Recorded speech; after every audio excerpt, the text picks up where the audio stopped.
John Aravosis here with Cliff Schecter and Malcolm Nance. Returning champion. That's right. This is our third time having Malcolm back. Today, who knows? Maybe things will be less apocalyptic. Who knows? Wait, what?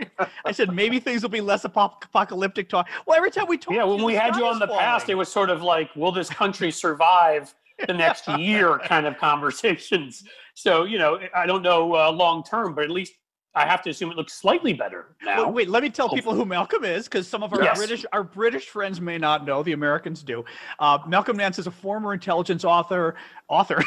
Well, you are a former intelligence author and officer. New York Times best-selling author, MSNBC contributor. His most recent book is The Plot to Betray America, which is now out in paperback.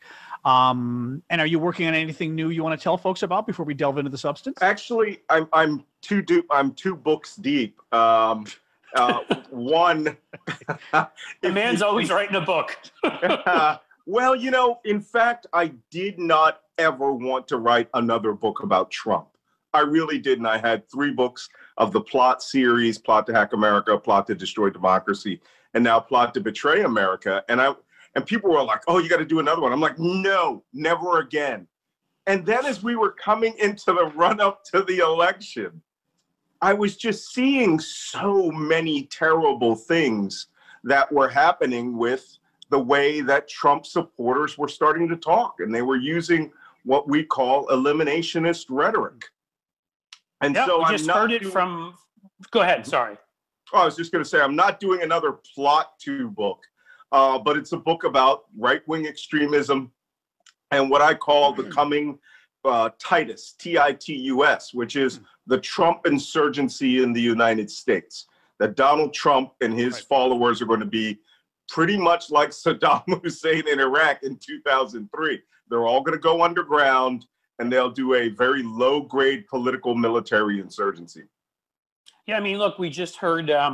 this might have been yesterday, Joe DeGeneva, one of those lunatic Fox, lawyers who is on Trump's side. What did he say? We should execute Chris Krebs, the former head of election security and Homeland Security. Literally used that phrase.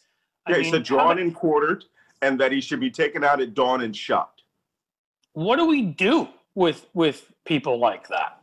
Well, what you're watching is something which I saw when the Hutus were about to massacre the Tutsis in Rwanda back in the late 1980s. But as an intelligence guy, and at that time I was actually supporting sub-Saharan African operations and the U.S. Embassy down there, and we were seeing what we call eliminationist rhetoric.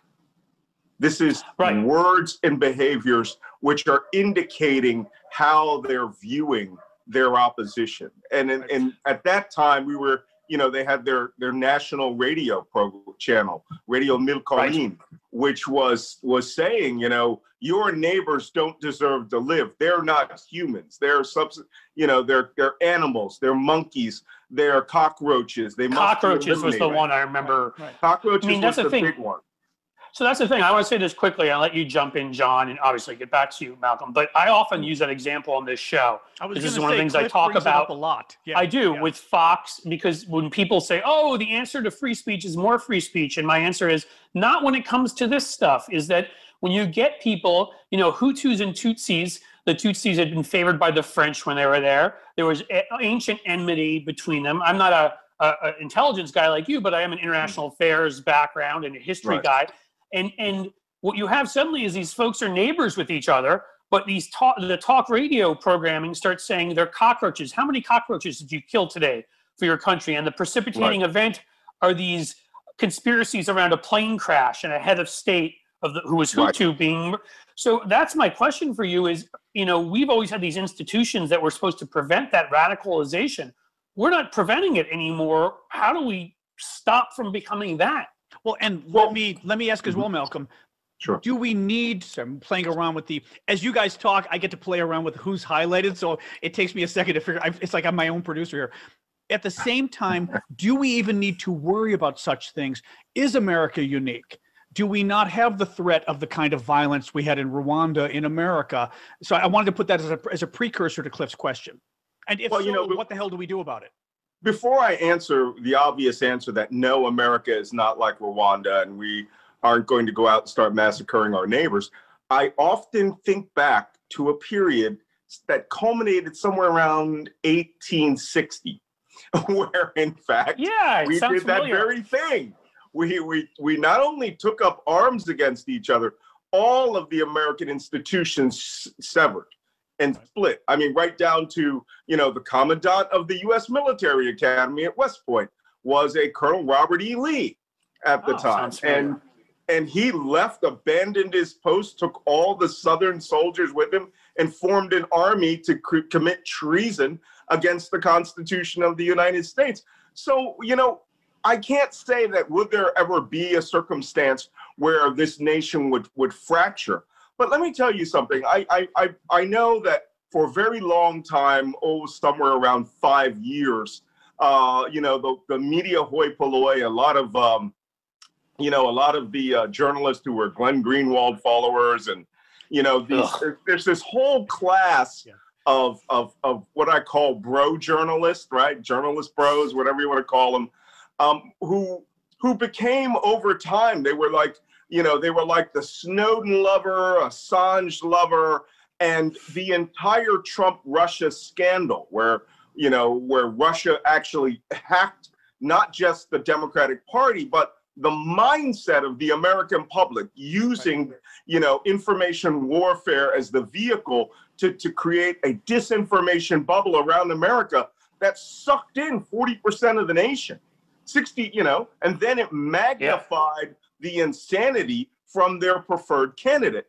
And for a very long time, I had these guys really soundly criticize me for writing these books, saying, what we all see now, or what we were seeing with our very eyes at the time, saying things like, oh, well, that couldn't possibly have happened, and you're a conspiracy theorist. For a very long time, we had people calling us, conspiracy theorists. And even though I was the first person in U.S. media to call the Russian operation an attack on the United States in real time, and then 2 days later, Donald Trump called on Russia to hack and release Hillary's emails as if to prove it, we still have these people I call, Trump Russia deniers. They Trump Russia truthers, people who still, mainstream journalists don't believe that it really happened or it didn't happen the way that people see it. And the reason I mention this is I got into a pretty,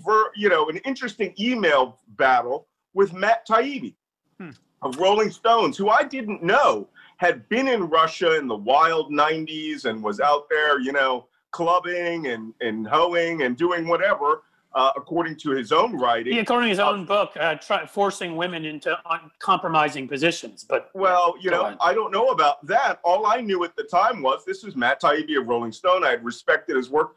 And one day he wrote to me and he said, well, where do you get all this stuff? Right? How do you come off with all this? Where do you get this theory that Russia had a strategy to attack the United States? And this is very important. And I said, it's interesting. I said, is this an interview? You could contact me. We could do an interview. But he was really hot. I mean, he was really super angry. Taking it personally. But that's the way, that's all those bros. That's the way they're always angry.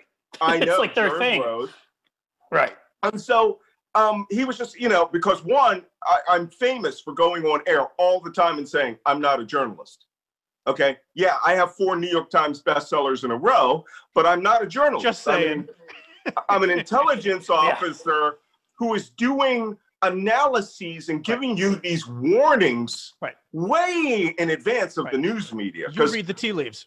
Yeah, well, because this is what you're trained in. You know how to look for certain signals and certain signs, and you're good at it. So, but I'm looking for things that journalists would not be looking for. Right, correct. Right? You guys are looking to have an interview with a guy that will tell you that there's a pinpoint of light out there. So what happened? Yeah, what happened with the discussion? So what happened with him is he goes, well, you're saying that the Russians have a strategy to influence the American minds and said that they could take over the take over a population without firing a shot.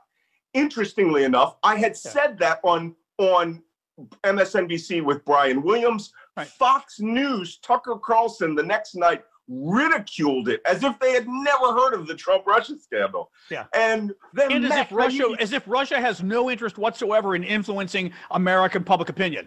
Or Western Europe, or they don't do any of this stuff. That's insane. I mean, and this is 2019, by the way. This is 2017 or 2018. This is 2019. It was well established. Right. And so I said, well, the Russians said it. They've done studies of this. They have a doctrine called the Gerasimov Doctrine, which is named after the chief of staff of the Russian armed forces, who actually had a strategy where they said they would use information, the power of the internet, to influence target audiences and populations in such a way that they could remove a nation's sovereignty without firing a shot. Right. Yep. And so Matt Taibbi goes, where did you get that? Who told you that? Where did you get this?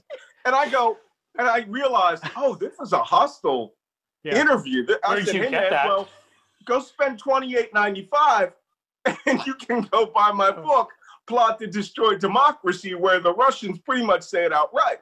And he goes, no, I need your source. You coming out and writing this? And I go, well, there were studies. And he goes, well, this is like saying the Rand Corporation writes a study and suddenly it's policy. I go, we're under attack. Right. I mean, well, let me say this for quickly, Malcolm, because this is what's so frustrating, right? There was a point in time, and I admit this I'm embarrassed by it now, but, I wrote a book on John McCain, a bestseller too, by the way, not for like you, I'll be clear. You still got me. But back in 2008, and I was going to do a book event at that point in time that was planned with Paul Waldman, who's over at who writes for the Washington Post for Plumline, Arianna Huffington, everybody's heard of her, and a guy named Glenn Greenwald, the guy on the left at the time who seemed like a legitimate person on the left. And since that time, he's delved into such, it's not, conspiracy doesn't even do it justice. Like the gaslighting of the point where he will look in the face, he will put again and again and again and act like you're the one, you being anybody else is crazy on Twitter to believe there was quote unquote collusion, as in the most base sort of definition of the word collusion, Donald Trump Jr. sitting in Trump Tower, taking a meeting with a Russian spy doesn't fulfill that, right? Whatever they successfully pulled off, they certainly were working together on some level. And he and Taibbi and all these guys. So let me ask you this, and I'll let you go from here. This is the Russian model. If you look at, as we know, we look at what they've done in France, what they've done in the UK. They get these figures who were once on the far left, as well as the far right, to come together and support their conspiracies. Is that what we're seeing here? Yes, and the Germans have a name for it, right? If you read it, the first real politician from the West who they did this with, the Russians did this, which is essentially bought their loyalty with money, right? With oligarch money, was Gerhard Schroeder, the former German chancellor of Germany. And the Germans actually call this buying Western politicians to become spokesmen for the Russian presidency and oligarchy. They call it Schroederization, right? Schroederization. Oh my God. It's going to be called Trumpization here very soon. It should. But Schroeder was not the first one. He was just the highest level one. Wasn't Willy Brandt some of the other ones up there? Galloway, right? He was chancellor. Yeah, Willy Brandt, the president of Germany. Yeah. And in the 1980s, right, he was head of a NATO country. And then, Russian money essentially bought him to where he became this lover of Germany, of Russia, and, wanting to get money off gas pipelines. Then they started going after popular figures. Two of my favorites, Steven Seagal and Gerard Depardieu. Right? Oh, they got him too? I didn't even know about Depardieu. I knew Seagal, but oh my God.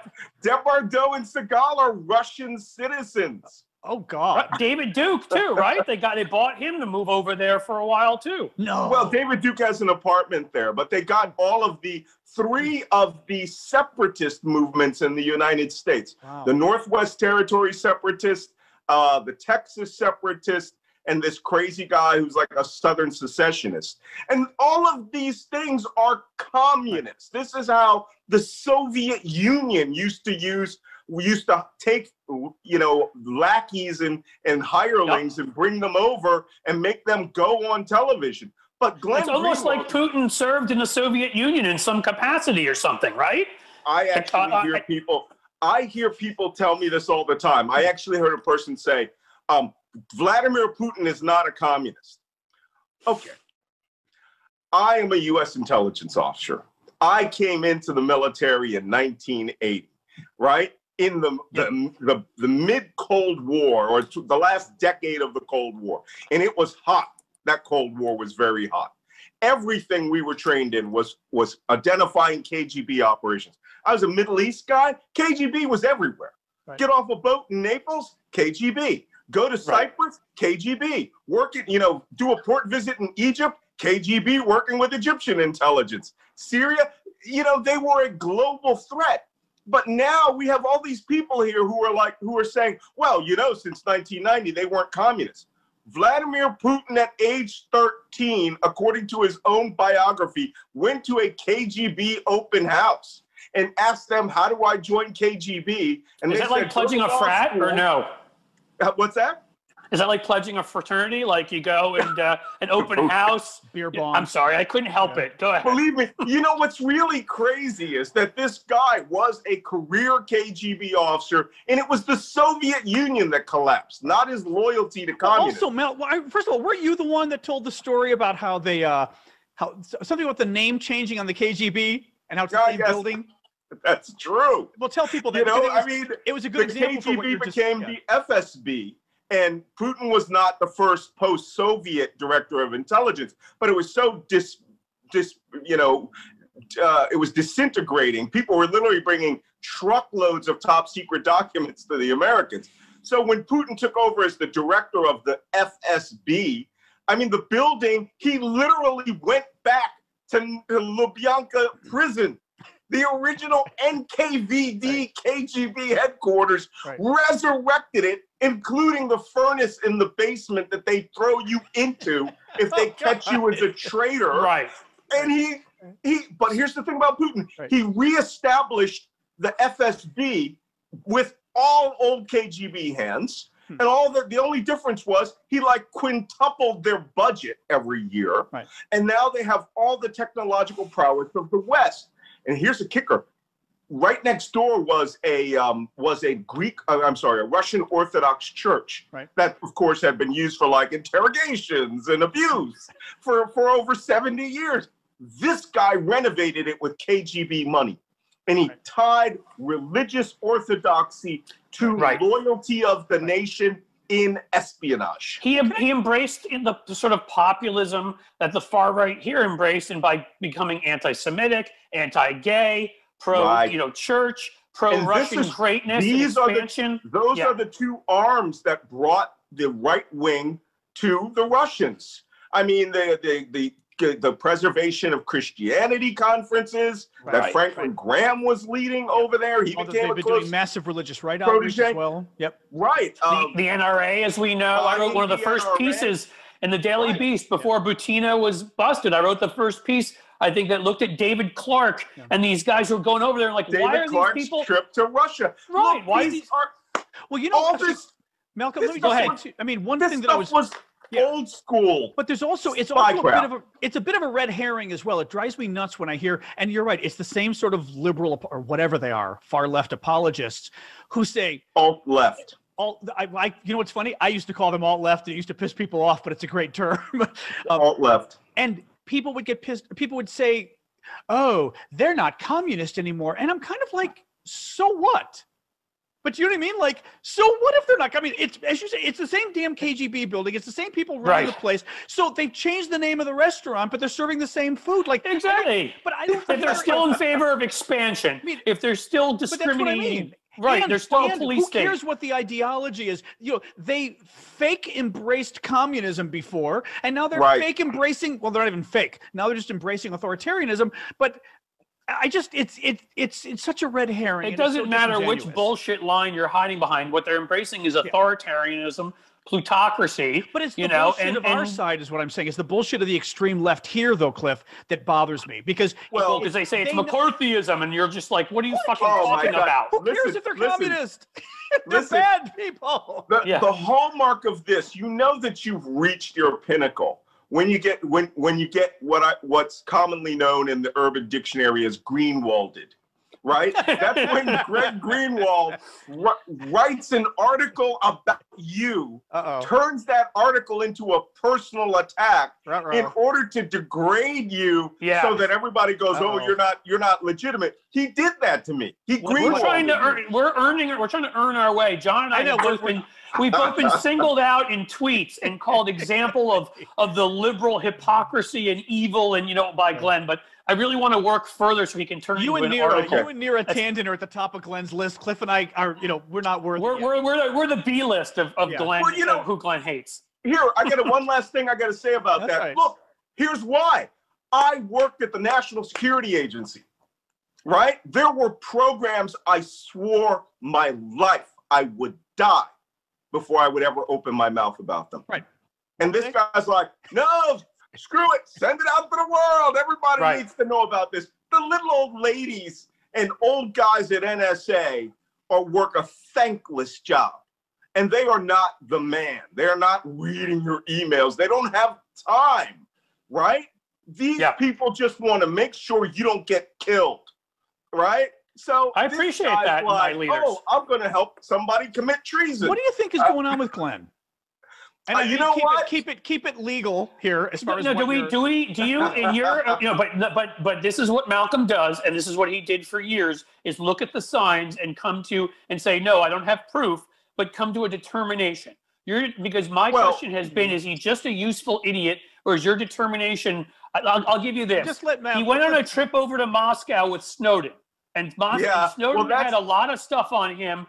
Would they have not been watching his every move? Because I talked to John quick, and I'll say quickly, one time when I went for USIA to the State Department and they sent me to Bucharest, you can be sure in that room, in that hotel, I knew that they had those damn cameras on me, and every single thing I did, I was like, I'm going to be, purer than Caesar, right? So what do you think they got? By the way, Edward Snowden lives in an FSB safe house. His lawyer is an FSB lawyer. He has 24-hour FSB protection. All right? He is essentially a defector. Right. And, I'm not going to say anything about what would motivate Glenn Greenwald, because who knows? The alt-left and the alt-right are essentially the same thing. This guy spends more time on Fox News. But this is the same person who said MSNBC is working in league with the CIA because Malcolm Nance mistakenly said that Jill Stein had a Russia Today television program. I later learned she didn't. But she was on so damn much. You made the mistake, honestly, because she was always on. You should have said de facto. And they're like, you're part of a world that's out as part of the CIA. Why do you hate Russia so much? Yeah, why do you hate Russia so much? Look, if I you damn deep stater. No, but that's what's going on with these guys. They're not going to bring me into this administration, but I've said this very clearly. There needs to be a new Cold War. There is going to be a clash of civilizations here, of ideologies between oligarchy and democracy. We thought it would have been communism, but now we find that it's a rich form of fascism. Right. And what did Mussolini call fascism, right? He called it a dictatorship of the corporate right. Well, here we are. What do you mean? It almost took over our nation. What do you mean we need to have a Cold War? What do you mean? I think that there needs to be a strategic confrontation between the ideologies. And that means we have to reestablish all of our allies and make it clear that, first off, I am a big proponent of punishing Russia. You cannot take a shot at American democracy openly by an ex-KGB officer and expect to get away with that. Right. I've been advocating this for the last 4 years. What does that look like to you? How would you punish them? Money. Go around the world and start vacuum cleaning their money up. Look, I worked at the National Security Agency. if given the right go-ahead to the U.S. Treasury, we could just seize money if we wanted to, right? I'd take every illicit dollar. I'd make sure every one of their mega yachts are impounded or seized by SEAL Team 6. Who particularly? But who particularly? The leaders or the oligarchs supporting Putin? All of the Russian oligarchy. I'd seize their assets. Well, the oligarchs are the leaders, John. I mean, that's the whole thing. It's so incestuous that. Well, but I'm just asking you to explain more. So are you saying that you think the oligarchs would then put pressure on Putin, or what do you think would happen? Oh, they get pissed off. As far as I'm concerned, I want to be paid for the pain that they put this nation through attempting to smash 244 years of democracy. Yeah. Putin does not allow them to exist, all right, without his go-ahead. He has staff on all of their staffs. He has ex-FSB and KGB officers on all of their staffs. They are the ecosystem in which Russia's, richest people stay rich. There's a way around that. Right? And I'm not joking about seizing all of their mega yachts. But what is I guess I'm asking you, though, what is the practical impact? I was devil's advocating because I don't think the oligarchs the practical impact is that we'll show the world that you come and take a shot at us, there's going to be hard financial problems. I mean, will it teach the Russians that lesson too? I mean, is there any chance of doing this, of them going once burned, twice shy? They go, okay, next time.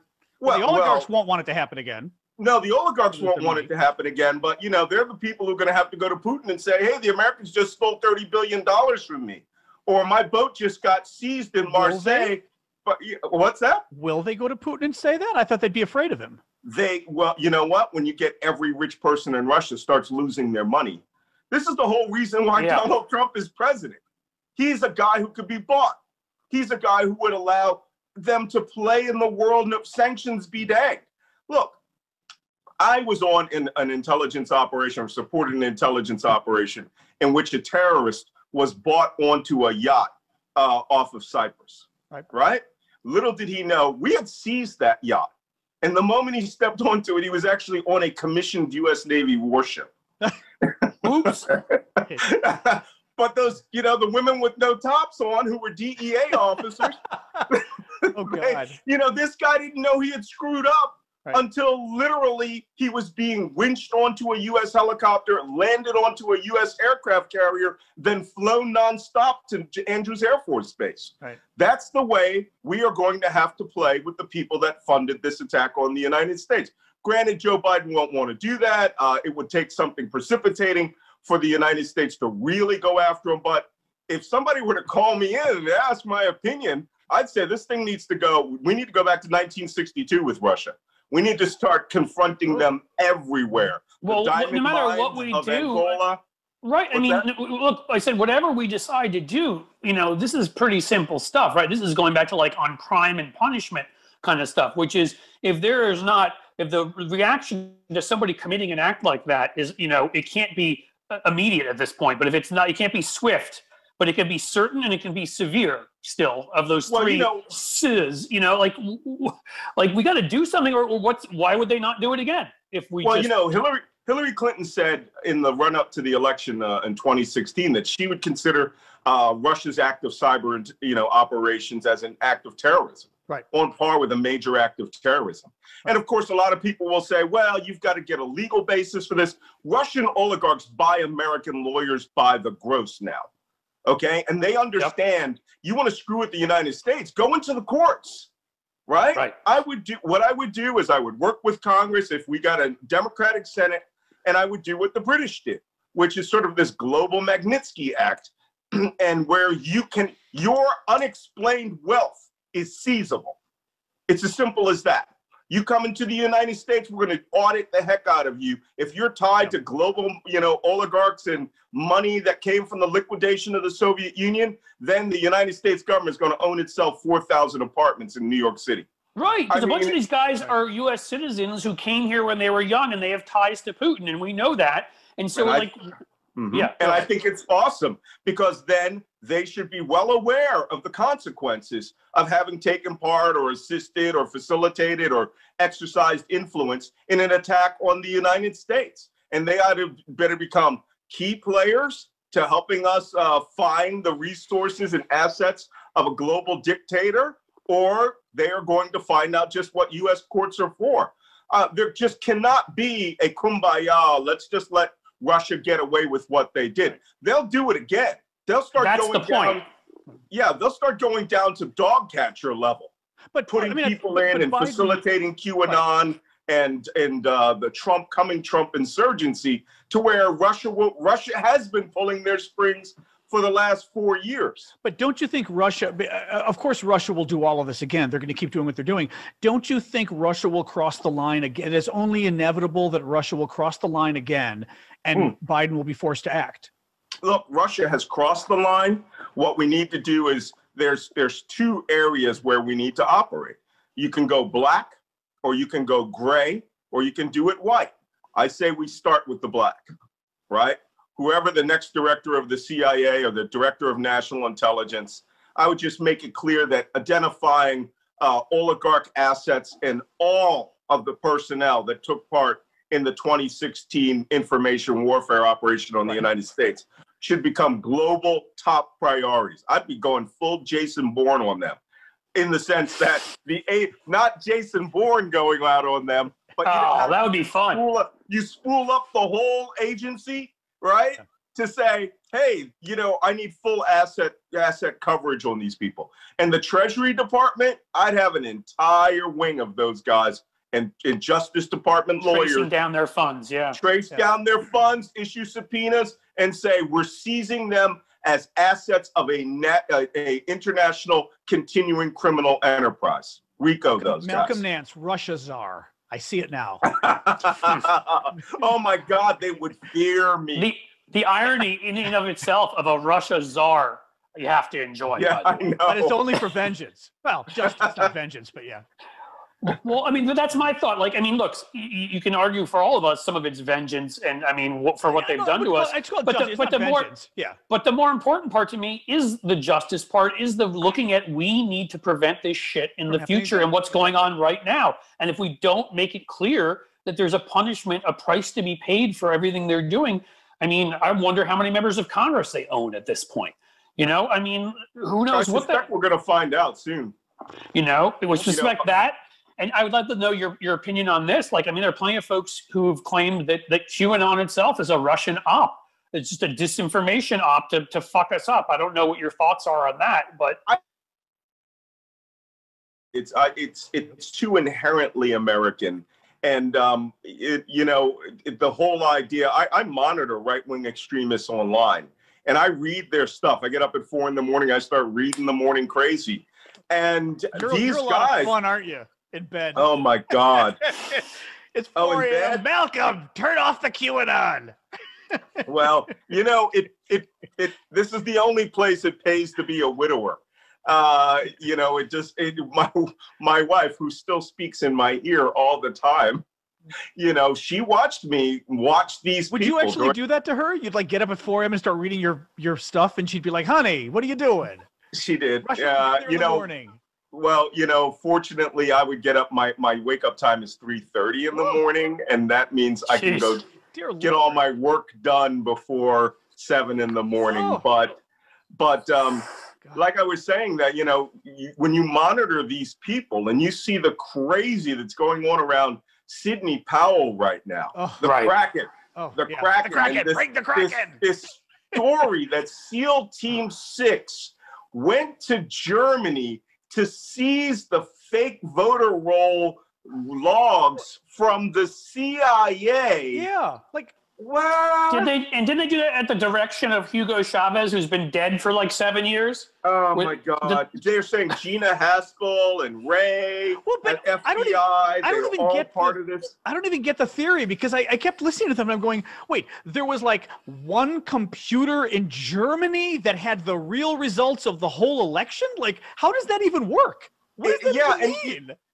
You have to it's a cartoon movie version of things. And the beautiful part is, what was it? 5 weeks ago, they were the government. Yeah, America, rah, rah, rah. Now the government is, according to their own writings, is the enemy now.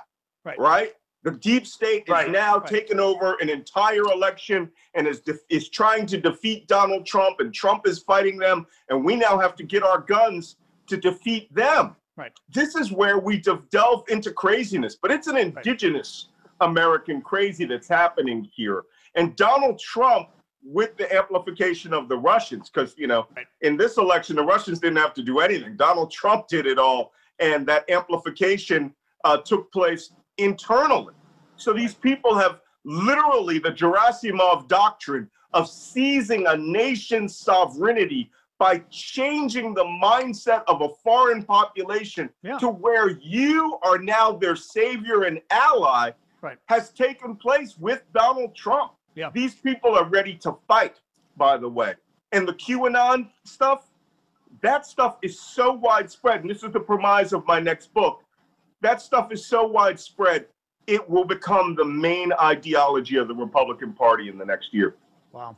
You know, it's funny, Malcolm, because I was wondering when you were coming on, I was saying to Cliff, you know, like, are we going to have more doom and gloom, or is Malcolm just going to be happy now? I guess you're not happy yet, are you, Malcolm? No one's going to be happy with what's coming.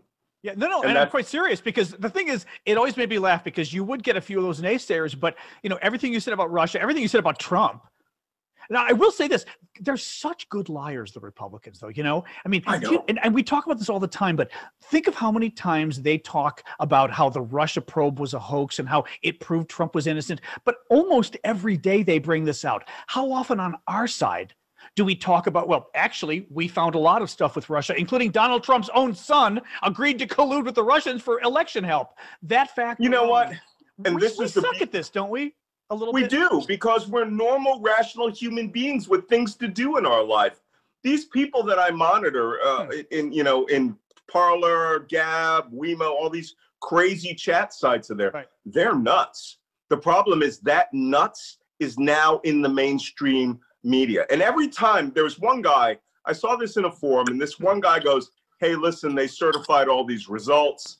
It's a done deal. All we can do is try to support Trump for 2024. Immediately, a huge group of people came out and was like, you're a sheeple. You're obviously watching the liberal media.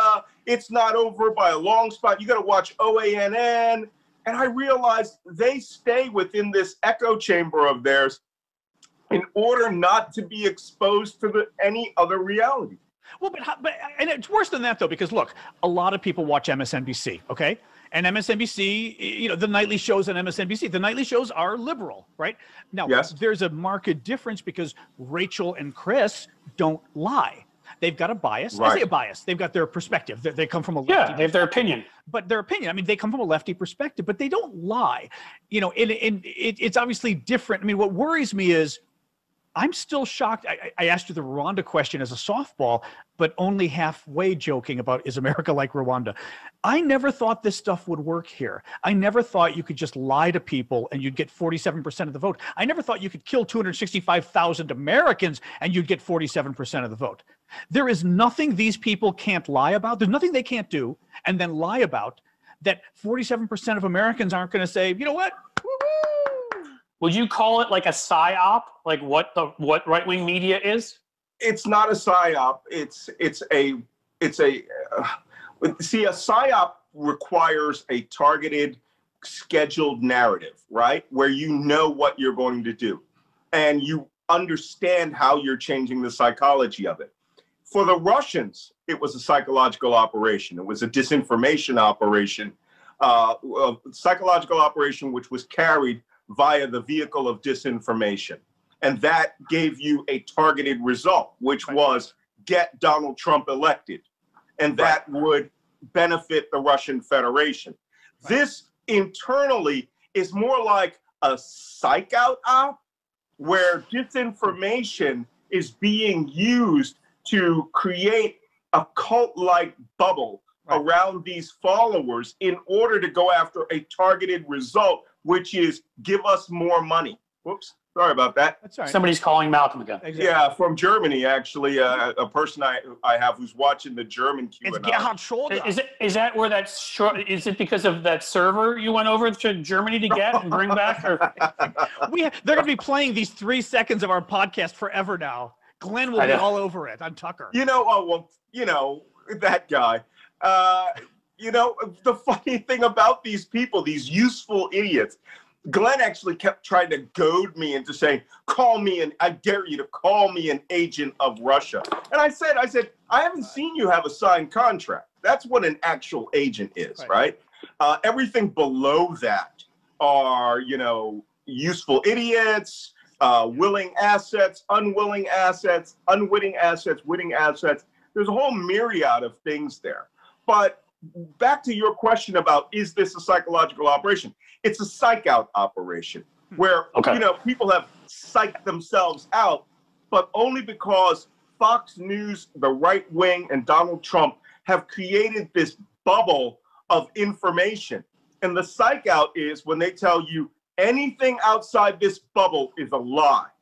You are literally watching communist style Kremlin propaganda of Pravda in the Soviet Union being played out with American neo-fascism. Why does it work? Well, it works because once you've captured the information sphere and you've created distrust in the systems that have always given you trustworthy information, you know, you amplify and magnify messages which are pleasing to that target population. There's certain target populations that are more susceptible, though, right? Like it being older, whiter, more male kind of. Yeah. I got in trouble. I was on Bill Maher on the 5th of November, 2 days after the election. And it was a hard night in Los Angeles because I stayed up all Thursday night and most of Friday morning to see how it would play out. And by Friday afternoon, when I had to go on the show, it's pretty clear there's just no way Biden was going to lose. The media needs to call it. So I went on Bill Maher, and, you know, Bill Maher was in a sort of a kumbaya mood. And, you know, God bless him. He wants us to progress and move forward. But I said, you know, I'm going to channel my inner Jason Johnson and Eddie Glaude here. These people are racist. And they're straight up racist. They voted for a known white supremacist. They voted for this white tribalism. They voted to cage children. They voted for this talk about apocalyptic, you know, rhetoric. They voted for Muslim ban. QAnon. And, you know, that is an actual function which is identifiable. It's something that's quantifiable. It is not a feel-good, I'm just thinking this during this moment. It's something that I can say you stood up and held a ballot and marked it and said, I so choose this. So you have positively identified for me where your default is. And, you know, the funny thing is I'm constantly bringing up parallels to the radicalization of ISIS members, of which, by the way, was another Tucker Carlson segment where they all went crazy on me because I said, you know, these convoys that they were having, you know, I called them vanilla ISIS convoys. That's right. And I said these convoys are power projections intended to intimidate and show strength. And you know what? That kind of electioneering has gone on forever. When I was a kid, they would have the truck with the loudspeaker and music and playing around. That's great. The problem is that in the next year or so, as they get more radicalized, and based on what I'm seeing, there's a lot of mainstream people that are radicalizing. They're eventually going to start doing those convoys with weapons. Well, I was just going to say, there's a violence to it, a violent undercurrent.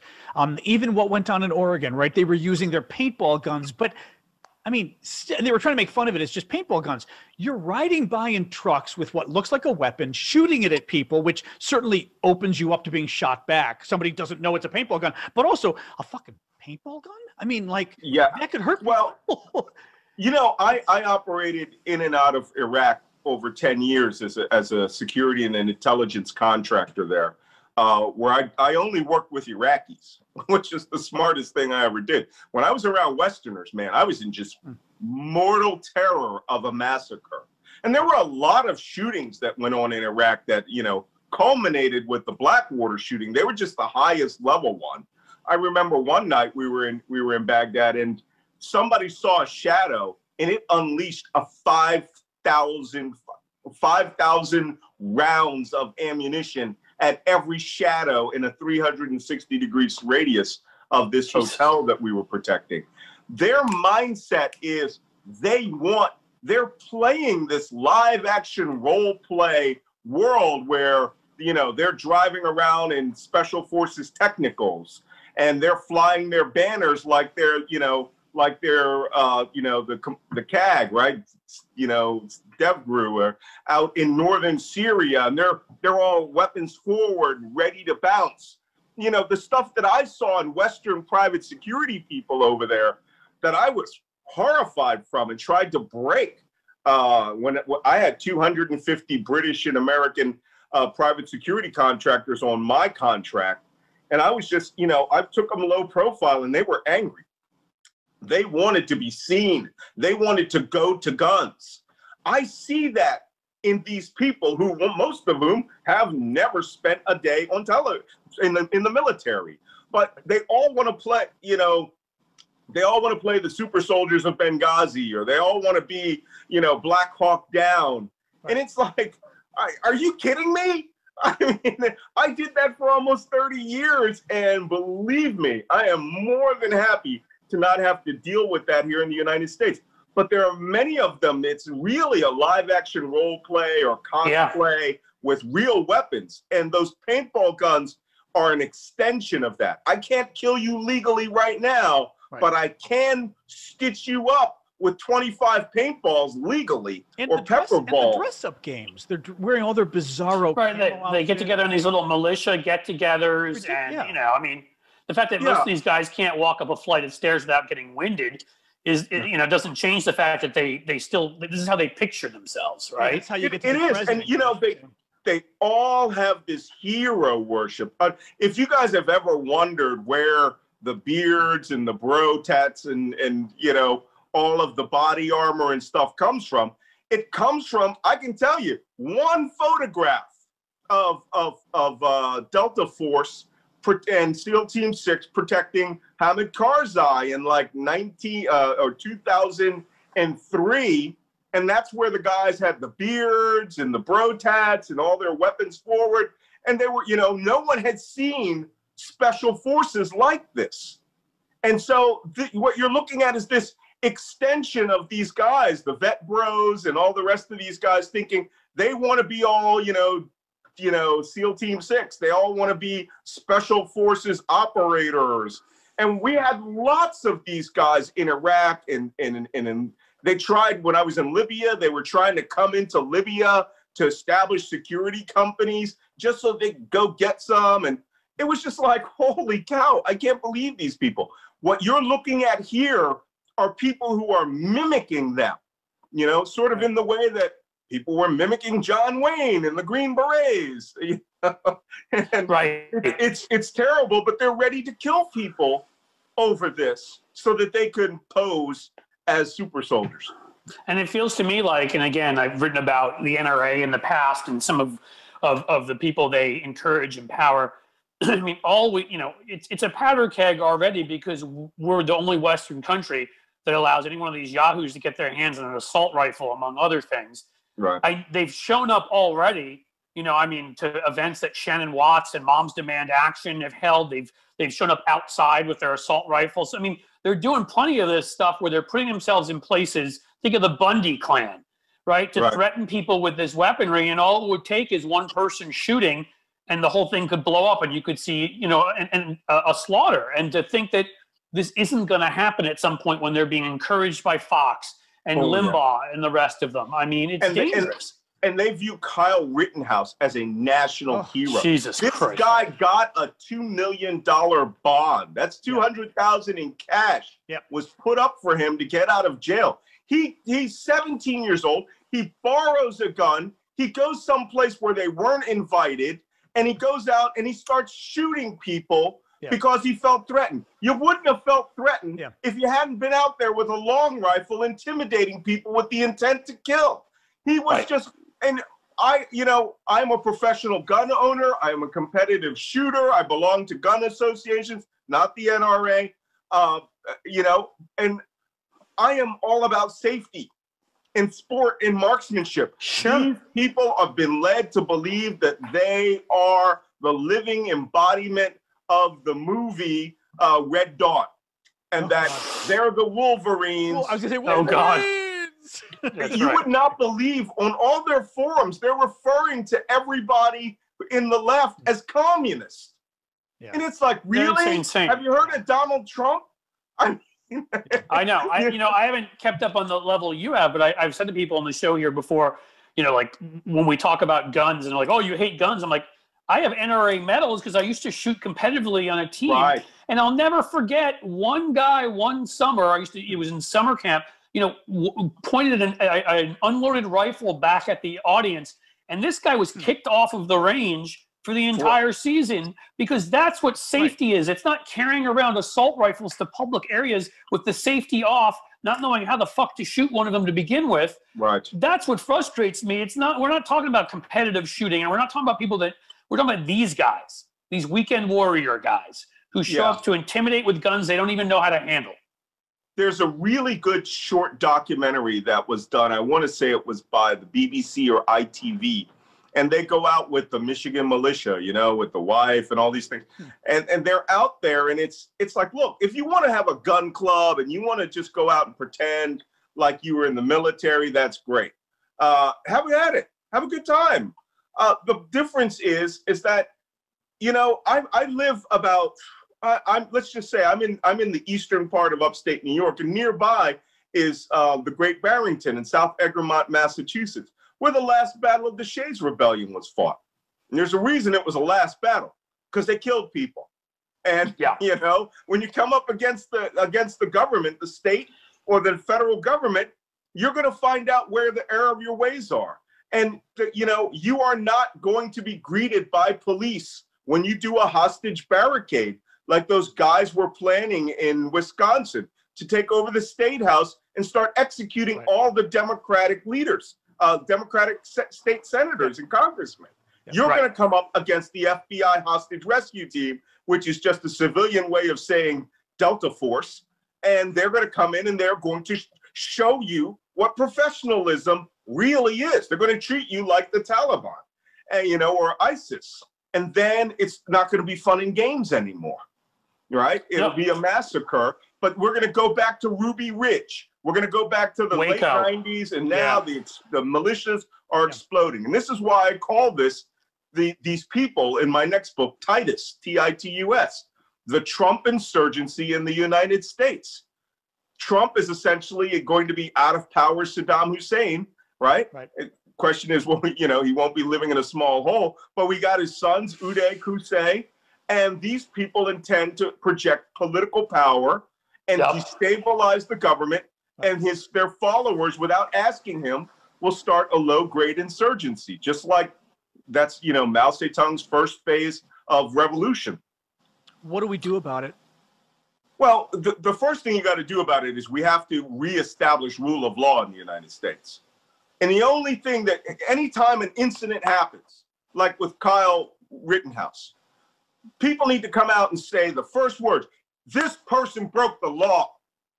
This person committed murder according to the law. Self-defense is when you are at home or you are in a circumstance where people come and they attack you without provocation. This man went out and started provocation. They went to a car dealership that didn't invite them, had no idea that they were there, and the police were treating them as friendlies. Actually gave Rittenhouse and them water and said to them, we appreciate what you do. No, states need to start saying, thank you for your service. Vigilantism. And when you draw that line, look, I don't call them domestic terrorists. I wrote the textbook on terrorism, right? The Terrorist Recognition Handbook. And you know what I call them? American terrorists. Just like there are Egyptian terrorists and Saudi terrorists. It's a great point, because you use that word domestic, it almost lightens it. It makes it like it's, you're right. No, you've got to call them out and say, the Proud Boys right now are operating essentially as a street gang. And, we don't lighten up on street gangs when they go out and they start doing drive-by shootings or when they're doing drug shootings. you got to start treating them the same way. They are straddling the line between white and gray by using open carry laws. Okay, great, open carry. I think state legislatures ought to say, you can open carry to your heart's content. You just can't carry ammunition on you. Right? I like that. You know, you want to carry ammunition? Concealed carry. I have concealed carry license. You know, guess what I don't do? I don't conceal carry. Why? Because there's no circumstance now where I would need to. When I had death threats 2 years ago and I was in the South, I was gun adjacent, but I wasn't concealed carrying. These people think they are in the Wild West. And the problem is the Wild West had strict gun control whenever you went into a village. Isn't that the irony? Like, you go into Tombstone and they were very clear in Tombstone that you're giving your damn guns up. And why did they do that? Because they knew that a bunch of idiots coming in and shooting around was bad for business. People were to drink, gamble, and use enjoy the services of prostitutes. Yes. But how prevalent was this? The shootout at the OK Corral was gun control. It was all about control. I wasn't aware of this because normally, you know, you see all the Western movies and everybody in town has a gun.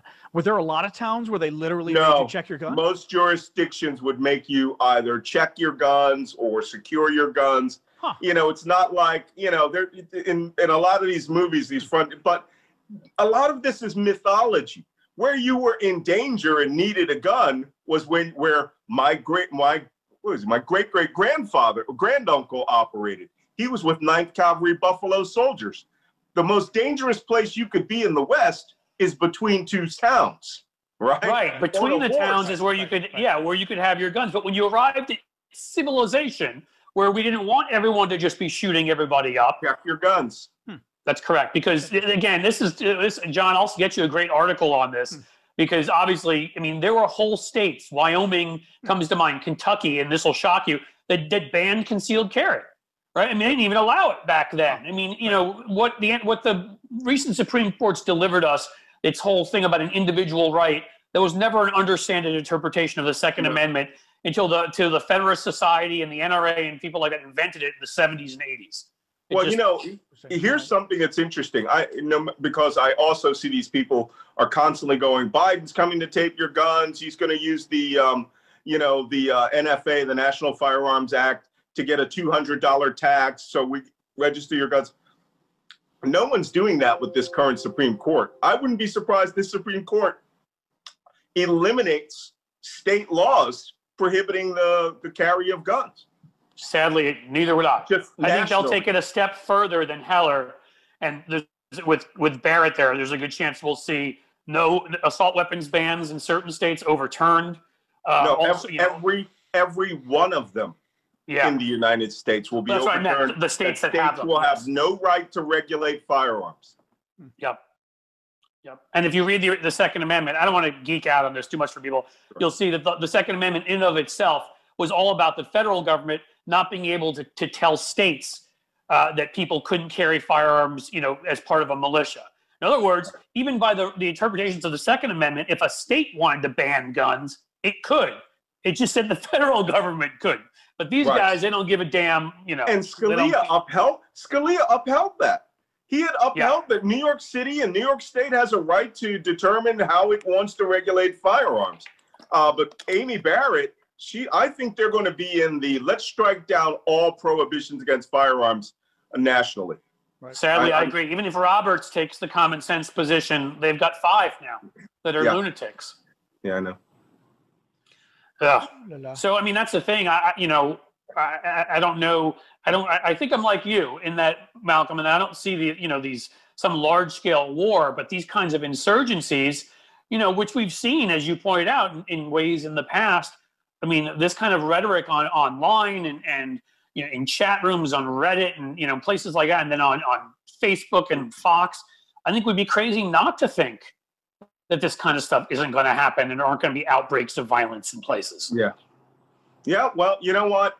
I just hope, you know, there's a couple of things that are happening right now that I think that help defuse this a little bit. One was the length of the count in the election. Those first 4 days, there were a lot of people spoiling for a fight. Yeah. And as the election went on, as the counting went on through to that Saturday, many of them had deluded themselves that Trump was going to win and that Saturday was going to be like Jubilation Day and blah, blah, blah. And that took the wind out of a lot of sails. Now I have people, we're monitoring these people who are doing more planning and that they are planning for future trouble, like what happens after January 20th. And a lot of them have this insane belief that, Beto O'Rourke is being put in charge of gun control and they're going to start seizing weapons. No one is seizing weapons, right? There's a Fourth Amendment to the Constitution. That was like saying, I'm going to seize your car. Yes, they can seize your car in certain circumstances, but guess what? Kyle Rittenhouse will never again legally own a firearm, right? Even if he's acquitted, I think that they would have a hard time approving him. But things are going to change slowly. And part of the problem is these people are deluded in believing that there is a secret plan no matter what they see with their own eyes. Yeah, that's what we are. We always do. We have a sad ending. What else you got, John? Yeah, womp womp. You got questions, John? I was muted. Sorry. Is there anything else, Malcolm, we haven't hit on? We've been going. I think we've run the gamut here. From Greenwald. Well, you know what I would ask? Actually, just the last thing I'd ask is positive stuff. You just talked about the length of the election. Do you think it's possible in some of these areas, with Biden and some of his national security team and others, whether or not we win in Georgia, which I get is a big difference, whether we win or not, but we can't know that now. Do you think that there are opportunities to diffuse some of this, to at least bring some people back into the fold? Yeah. Well, yes and no. The biggest problem that we have right now is if the Republicans retain the Senate, then this is the second Obama administration. It's the last 4 years of the Obama administration. Right. Nothing is going to get done. You have the added bonus of Donald Trump will be there claiming he's running in 2024, or will prop up Donald Trump Jr. or Ivanka for 2024. And what you get is you essentially get you get the last 4 years all over again. Yeah. If the Democrats pass an infrastructure bill with the Republicans, he will claim it as his own. And he'll say, I instructed the Republicans to do this. If they decide they're going to go out and actually help break coronavirus, Trump will claim that all of this was done by him. Yep. He's already tried to claim it himself, to call it the Trump vaccine. The vaccines weren't even developed with U.S. government money. Right. So this is where the insurgency comes in. I mean, the only question is, are the Proud Boys going to be Al-Qaeda in Iraq, right? Or are they just going to be the regular Iraqi insurgents? Or are they just going to lay low? I think that Biden has an opportunity here to show real leadership to the other 60% of the country that didn't vote for Donald Trump and that need relief. It's like that comment, I want to say Ta-Nehisi Coates may have interviewed somebody who said, hey, you see that dirt road? It's always been a dirt road. I've been promised everything. No, it was Jamie Harrison said that. He says, I've been promised everything on that. You know what? It's time to build up some dirt roads into tarmac. It's time to show real change that's tangible and visible. And you know what? Joe Biden and Kamala Harris need to put their name on all of it. Yeah, that's not a Democratic thing to do when they bet. Yes. The precedent has been set. Kamala Harris and Joe Biden relief bill. Here's your Joe Bucks. Yep. Right? Yep. Quick, somebody write this down. Joe Bucks. That's I know. Instead of broadband, you want your Joe Band in your rural area? We're giving you some Joe Band.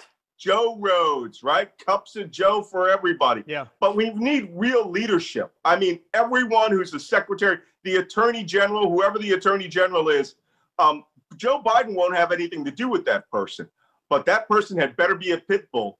And when they go and they start having IGs bring in that there were crimes, they've identified crimes, these violations of the Hatch Act were serious, then Joe Biden needs to say, hey, you're the Attorney General of the United States. Go do what you got to do. I'm not involved.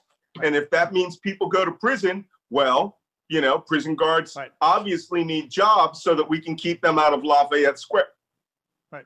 Well, and by the way, they're going to go nuts as you were saying, they're going to go nuts anyway the next 4 years. What they're doing, just looking at Trump's Twitter feed this morning, now he's claiming, I won Michigan, I won Nevada. You're kidding me. I kid you. It's insane. And he won Nevada? Wait, that is literally the latest this morning. He's added Nevada to the list now of states he won. I mean, these guys will say, they will literally say anything. They're gonna. Correct. They're gonna lie out their asses. And this is the one thing I worry about with Biden is we do need to come together, but I hope he doesn't have a typical Democratic approach to it, thinking that our good deeds sell themselves. No. And you know, that's something, like you were saying, branded as Joe, but that's something we forget about a lot on our side. We've got to repeat it 10 times a day, the good things we do. Yeah, and it's just like, you know, if I had any one thing, I would tell people, I go, look, you want to live like a millionaire? You want to live like a Republican? You got to vote Democrat. And, you know, we have bailed out every Republican president in the last half century. That's right. Bailed them out. And we got to keep saying that. You screwed up the government. You screwed up the government, not Wall Street, the government. We have to fix it because you're a child. The deficit every single time. Every time. Right. Yeah. More debt under Republicans, more jobs under Democrats, higher stock market under Democrats. What we will have now, and this is where you can rest easy, is my favorite comment of the week is when they nominated the senior staff. They said, you don't know who any of them are, you haven't heard from any of them, and you won't hear from any of them. And that's the best thing. It really stability and quiet. Right. People that do their jobs, right? No more like Twitter trolls like, hey, Rick Grinnell seems like an asshole on Twitter. Let's put him in charge of DM. No more of that kind of stuff. Oh no. I can tell you right now, that guy will most likely, him and Ratcliffe, all of these people that were put in for political purposes, we know that they use that intelligence for private purposes or political purposes. And that, you know, I hope the Attorney General goes, well, that's it. Some people going to jail. We need that too. It needs to send that message. You can't do that. The final thing along those lines, would you, you know, obviously these are tougher, you know, when it comes to free speech versus sedition. Right. But when you've had people actively in government arguing for overthrowing our democracy, for ignoring electors, would you enforce certain sedition rules, particularly if they're calling for armed conflict? No, well, see, that's different. Armed conflict. I mean, there was a guy. They had a Proud Boys rally in North Carolina the other day, and the guy is up on the dais. This guy wears a T-shirt that says "Pinochet did nothing wrong." Wears right-wing death squad RWDS patches on his body armor. Encourages people to start reading about how the Argentinians threw people out of helicopters over the ocean to get rid of their bodies. And he meant read it as, hey, there's something to that.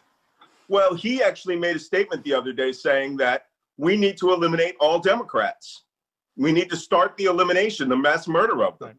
I see that all the time now. It's part of the QAnon canon, right? The Great Storm, the Storm and the Great Awakening, where they expect mass arrest, mass incarceration, and mass execution of Democrats. So what do you do with that guy? Wait, Cliff, wait. Sidney Powell, Trump's election lawyer, the crazy one who just got fired a couple days ago.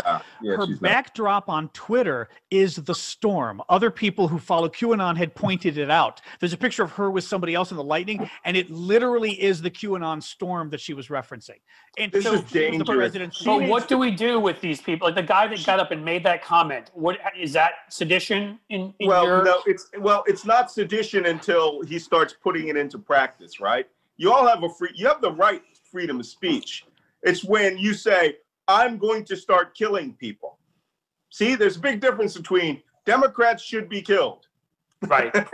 So if you were to use those words, if you were to use those words and say, I'm going to start killing people, then you have enough to arrest him on sedition? I don't know the exact law. Point, this is where Justice Department needs to start referring stuff down to, look, we started using the Joint Terrorist Task Forces to go after incels and kids making threats against schools. They must have rolled up a dozen of them in 2019, where cops show up at their house, seize their firearms, arrest them. Well, so, these threats against public order need to be done that way. And the best way to deter them is to start seizing some of their guns in relation to crimes, because those laws were voted on by their own legislatures, right? To that, when you commit a crime, you've got to take guns from people who are, felons who are accused of crimes.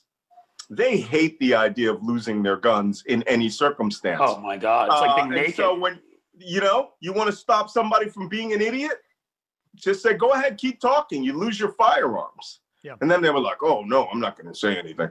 Well, I don't want to stifle free speech, but I do want to stop stupid speech that leads to murder or that's where I stand. Exactly. I'm a big believer in free speech, but I'm sorry, when it crosses that line to encouraging people to commit acts of terror and whatever, then we have to draw a line somewhere. Right. You do, and then you have to make some examples or enforce it across the board. All right. That's all I got. Malcolm, as always, you have things. Looking for a happy talk? I said, Malcolm, as always, you exhaust me. So I feel totally like, I need to go meditate and think about what Malcolm shared with us. Well, you guys need to step it up, because I've been on Bill Maher more than I've been on your show. What? We're not as big time as Bill Maher. We didn't think you want to let come me up. say, Cliff and I talk about this privately. We're not as big of attention whores as some other people. So we always, there's somebody in particular who worked for Bernie. We're not going to say who, but we always say, what would attention whore X do, the bro? And we're like, oh yeah, he'd call Malcolm every week on the show. So we try to not use our friends too much, but now that Malcolm just said that, now okay, expect a call every sort of month to 6 weeks. Yeah. You're on, pal. Absolutely. That's all right. Rick Unger does it. We'll do that. Sounds good. Seriously, you're awesome, and thank you for taking the time and being with us, man. Thanks, Malcolm. It's my pleasure. Take care, guys. We'll let you know when you're on. You too. Bye-bye.